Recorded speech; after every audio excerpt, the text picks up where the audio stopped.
Sorry for the bad quality of the video, but that's what I have now and what I use now. So yeah, I would also prefer that my still golden hair is visible, but it's not really visible. And so let's come to the bit more important topics, to the content.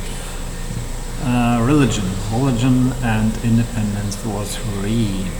What was really the independence war about? The independence war was embedded into the Enlightenment period within the French Revolution as well as within the North American Revolution. So what was the aim in the way of religion? I mean, in France they even burned down Catholic churches and incorporated. Jefferson was there. And they had never any problems with each other in some kinds of this. Main reason was never the Enlightenment understanding, and that its philosophical definition was slightly different in France, Britain, and Germany within their philosophies, but not in a huge difference. Not a single country they were atheistic or anti-religious. It was far from this. So even in France, the rise up against the Catholic Church was not about a rise up against religion, it was a rise up against the abuse of power within the Vatican and in Hippocratic life within the monasteries. They even didn't follow their own rules. And so therefore it was the most anti-religious movement in France.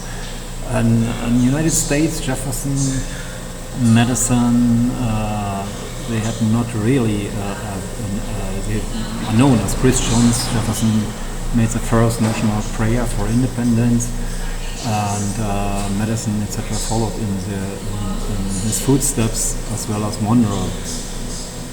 The Jeffersonian line or the Virginian dynasty line. Washington's view was very close. He was not the intellectual part, and they followed a little bit more Jefferson's viewpoints, and Jefferson's viewpoints are clearly known now to everyone who wanted to know. He was even announced as a demon from church side, because he said clearly that the Antichrist, the true Antichrist, is the clergy of the churches. So he divided very well between religion and churches. But he went so far to say that the church clergy are hypocrites and therefore have no forgiveness, and what's written in the Bible is just a quote of the Bible, and therefore will go to hell, and therefore they are the Antichrist. So being religious and being a member of a church was a contradiction to the founding fathers of the United States, but they didn't abandon the organized religions. The differentiation and the separation of state and religion was clearly set and clearly demanded by all founding fathers, and a little bit opposed by Congress and by part of the population who were still involved deeply in the organized religions. The Enlightenment movement was about enlightenment, and all the forefathers have been very well educated into philosophy, into the background, into the real understanding of the Bible, into knowing Greek and knowing the original meaning of the Bible, studying it by themselves instead of believing dogmas of some fools who hadn't known anything about what they're talking about. And they decided to make up their own mind. So Jefferson, I'm a fan of Jefferson, I'm a fan of his point of views, because it's very similar to my point of view. What is well known nowadays, what I have been made well known, as the one we should to continue, because it is Washington is an important part in the way as the first president, in the way of the biggest general maybe within the independence war. Jefferson was the head and the thinker and the intellectual behind all the independence war. So his point of view on religion should be very clear. Its demand of separation of politics and religion was very clear. And he explained it very well multiple times, that this mix-up would corrupt both sides, politics and religion. So founding them and taxes, he went even so far to say that the state should not be involved in tax payments of the churches, and that people should not be obliged by law to pay the church taxes. That's slightly different now in Europe and slightly different in the United States nowadays. And that he didn't oppose private funding of churches is not a proof and an evidence that he approved state funding. There's a huge difference between the state funding and the private funding. He didn't intervene in private fundings, but he opposed state funding of churches and religions promptly. And he was a huge fighter for fighting against an obligation of paying the church taxes in this way and being obligated to pay a state church, what was not his idea. So then there's an argument about the barbarian wars. Yes, the barbarian wars were about Muslims, Muslim pirates, that's right, in Europe, not in the United States, so in Africa, between Africa and Europe. And yes, he sent our marine to fight the first barbarian war against the pirates, Muslim pirates. So was he someone who calls the Muslims barbarians? That would be quite wrong. Some of his friends were Muslims in the United States.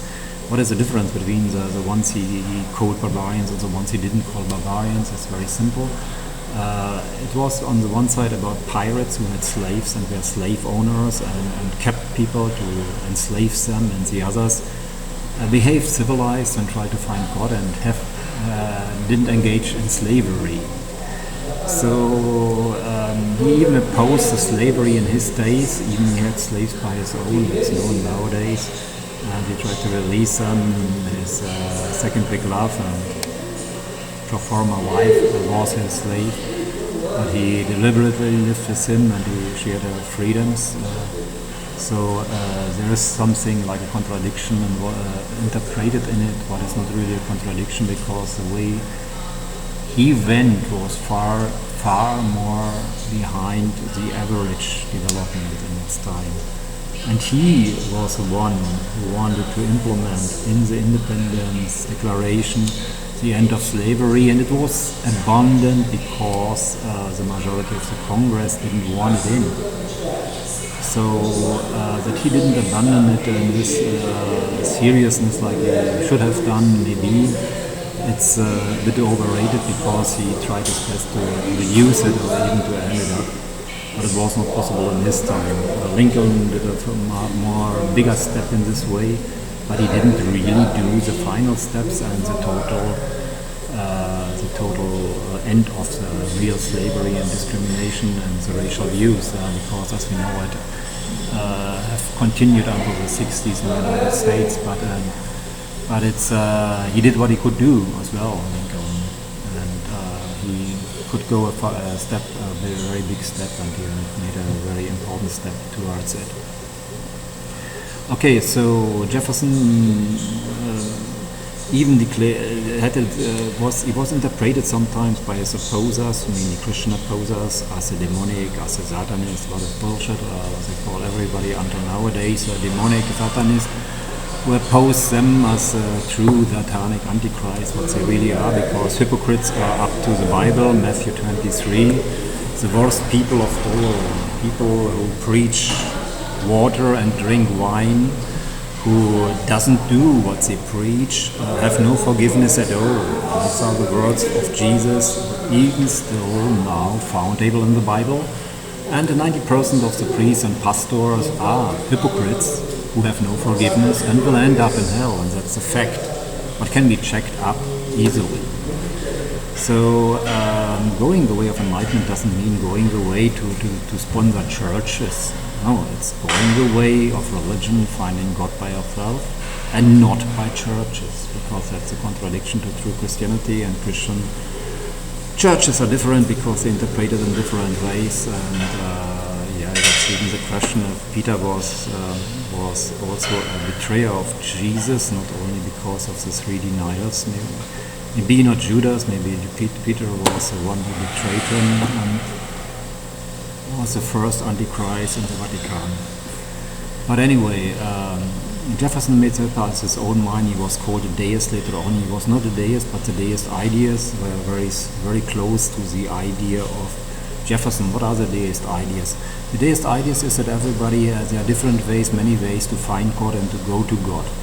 And you can go to even in different religions and in different cultural ways and expression, but you have to be sincere, and the morality is the core of it. That's what it's about. And Jefferson in his Bible and his Bible interpretation made it clear that the only important thing is the morality. And the morality is what matters in religion. Be good, and you find the good end. And that's what's denied by churches anyway. So we should be very strict in it when we want to go and continue the Enlightenment. The Enlightenment was about overcoming ignorance, was about education, was about logos. And logos, what is a key word in the Bible, doesn't mean word, is translated as word, but the Greek word for word is lexi and not logos. Logos means logic. Exactly the word what is denied as opposition to religion. Logic. The logical things, the logos things are in biology, the logic of life, geology, the logic of earth. This is logic, this is logos. On different levels, theology, the logic of God, but the word theo doesn't exist in the Bible. So that's what Jesus really said, and what's wrongly translated is go out in the world and preach common sense and logic. What the churches preach is abandon logic and follow and be obedient and believe every bullshit. It's in fact contrary to what Jesus was preaching. Just by a simple and very easy to check false translation. It is so obvious how churches, the Antichrist church is full of people, because they lost the common sense. Just checking it and looking for itself, like Jefferson, Washington, Madison, and Monroe demanded it, will open the eyes and will come to the final conclusions, like Jefferson said. The true Antichrist is the clergy of the church. So when you want to come and to be religious in your way, and yes, the forefathers were religious, yes, they used their spiritual powers, yes, Washington had visions. And the way it was published later, that's the question. And it was published many years later, and not really an account of Washington directly, because he kept it secret. But this kind of, you can have a vision, and vision is a real experience, not just a bullshit talking about some letters and some books you have read. And so when we want to continue the independence war, then it's about common sense and logic, not about obedience. As we all know, obedience was something evil for the forefathers. Being obedient to the government is the end of every civilization. Yeah, and obedience is what the churches preach. Being a sinner because Jesus have paid and don't care about morality is what they preach nowadays more than they have ever preached. So, going back to religion, I agree. Sponsoring churches, giving them privileges, letting them grow into an organized crime form, giving them the privilege to be criminal and corrupt and not be punished for it, this must end, man. This must end. They are deeply involved. Many churches are deeply involved in human trafficking. Many churches are deeply involved in drug trafficking. Many sponsor drug trade, junkies, and all the evil in the world. Many junkies are pastors, and they are involved still in drug trade. And they need to be tortured in Guantanamo. We need to end, in the name of Jesus, in Guantanamo, torture to death. That's what we must do in the name of Jesus. It's our religious duty. The worst of all, like Jesus said, are the hypocrites, who preach wine and drink water, who never do what they preach. They have no forgiveness. So let's not show forgiveness. Let them send to Guantanamo. They are the worst of the worst. And the welfare money, what is considered for the poorest, they suck for themselves to get rich and millionaires. That's only considered by Jesus for the poor who have nothing to eat, no shelter, and nothing to wear. Not for cars, not for airplanes, not for big churches. The word ecclesia doesn't mean a building. It means, up to Paulus' definition, the assembly of people who are saints, not the assembly of people who are sinners and free to sin. Okay, have a nice day. Ciao.